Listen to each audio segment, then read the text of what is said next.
guys, andito tayo sa Pauline Monastery.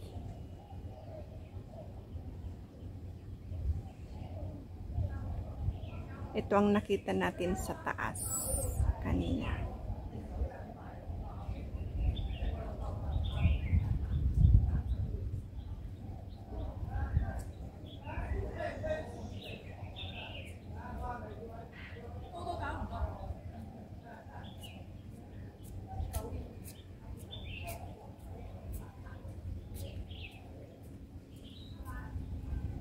Ang ganda ng kanilang mga bubong. Gustong-gusto ko talaga ang kanilang bubong. Ito. Ayan. Mga punong kahoy. Punong-puno din ng mga green leaves or vines din na natubo sa puno. Ayan o. Tapos may mga lotus flowers. Ayan. Iba-ibang kulay. May white, purple, at saka pink.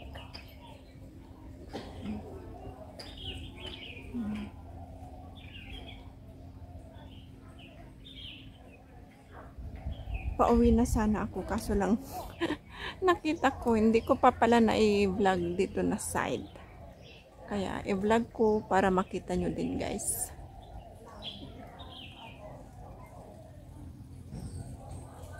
Ayan, dito sa kabilang side ito. Ayan, ito yung sinasabi kong may mga, itong puno niya may mga halaman din. Ayan o. Hindi ko alam kung sinadyang ba nilang inilagay or ganyan talaga. Kasi lahat ang ganda ng pagka-green. Ayan. Ang ganda ng pagka-green. Ang ganda ng mga puno. I love trees talaga. Kaya pasensya na guys kung puro maganda. Maganda ang sinasabi ko. Ito ang gustong-gusto ko, yung mga trademark nilang bubong, yung ganito. 'Di ba? Basta ganito, alam mo ng Chinese house or Chinese temple. Or Chinese ang may-ari. Kasi yung kanilang bubong, yan ang kanilang trademark.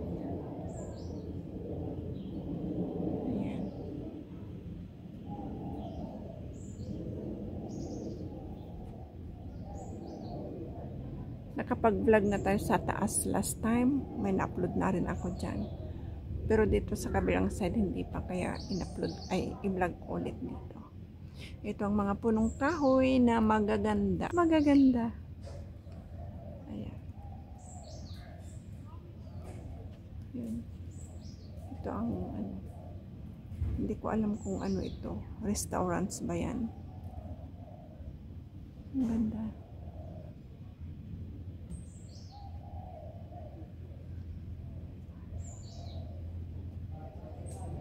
Maaraw dyan kaya contrast sa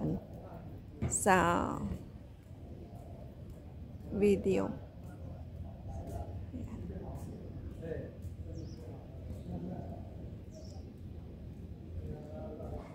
Pakita ko some parts pa rin. Ayan, ito ang monastery, Pauline Monastery. Maganda. Napaka-intricate ng kanilang mga carvings. Maganda.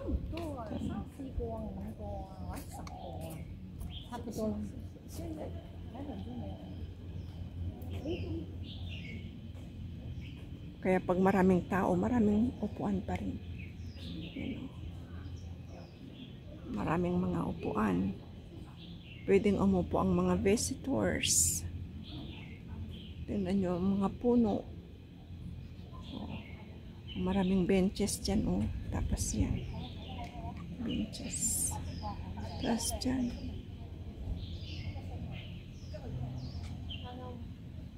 Ang bango ng mga bulaklak. Ang bango ng mga bulaklak, guys. Ayan.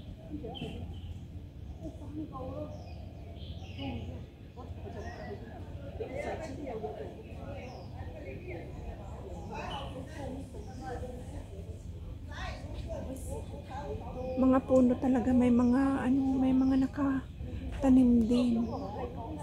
Kaya magtataka ka talaga kung hindi siguro yan sinadya kasi maano siya, may moss, kaya tinutubuan din. Hindi yan sinadya siguro kasi dami, punong-puno ang isang puno. Yan. Mga benches or mga stainless upuan. Yan. Pwedeng umupo dito, mag-relax pagpagod, tapos manood. Diyan ang temple, pwede kang magsimba dyan. Lahat naman ng mga kahit anong religion pwedeng pumunta dito, mamasyal. Kahit iba ang beliefs mo, kung gusto mong pasyalan ang lugar, pwede. Kasi wala namang bawal. Hindi naman pinagbabawal kung ano ang religion mo. Kung gusto mong bumisita dito, free, welcome ang lahat. Yan.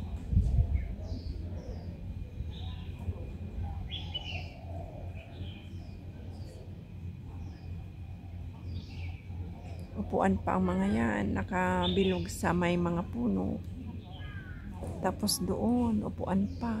Ayan. Upuan lahat. Ito dito ka mag-entrance, doon ang exit. Pwede rin doon sa pinagsimulan natin ng vlog, pwede rin doon mag-exit. Yan, maraming umakyat dyan kanina. Kaya maglakad na tayo pa alis dito sa Pauline Monastery. Ito ang may incenso dyan, kaya mabango. Tapos dito. Yan, hindi pwedeng pumasok na mag-vlog, hindi pwede. Bawal. Sa labas na lang kung makita siya. Yan ang nila sa labas. Dito tayo sa labas. Huwag na tayong pumasok, baka pagbawalan tayo. Kakahiya din naman. Dito, pag maraming tao at may mga dito,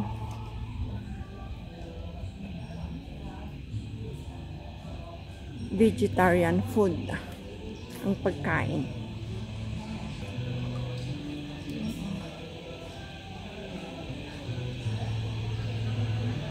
Ito ang maganda, yung mga bahay-bahay nila, yung bubong. Kaya maganda, Mga restaurants ito. Restaurants, vegetarian restaurants. Ito, bilihan din ng mga items kung gusto nyong bumili for souvenirs, pwede.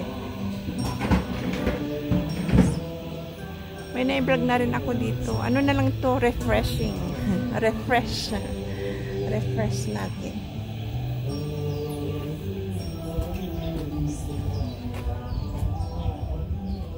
Nagpunta ako doon last time, doon dyan na area. Iniikot ko yan dyan noon. Kung gusto nyong i-refresh, guys, punta kayo sa aking mga old videos, makikita nyo din. Yan.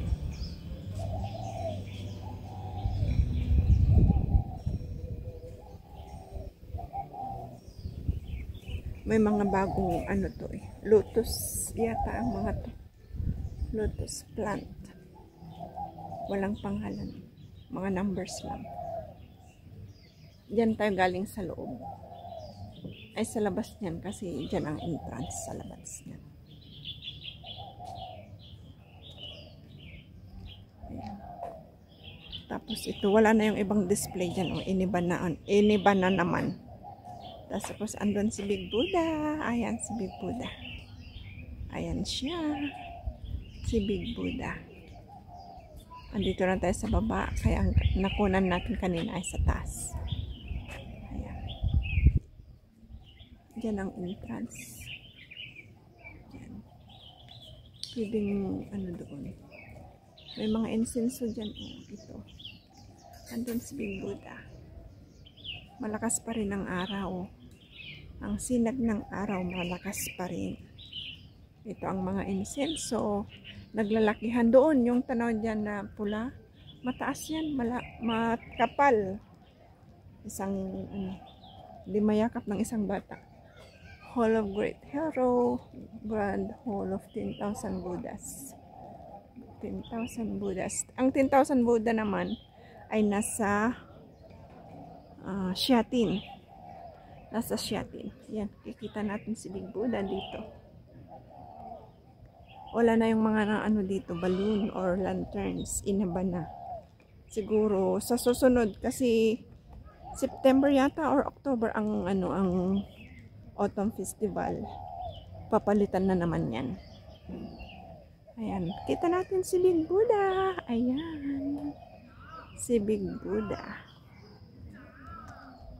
Kita natin dito. Diba ang taas ng anakyat natin kanina?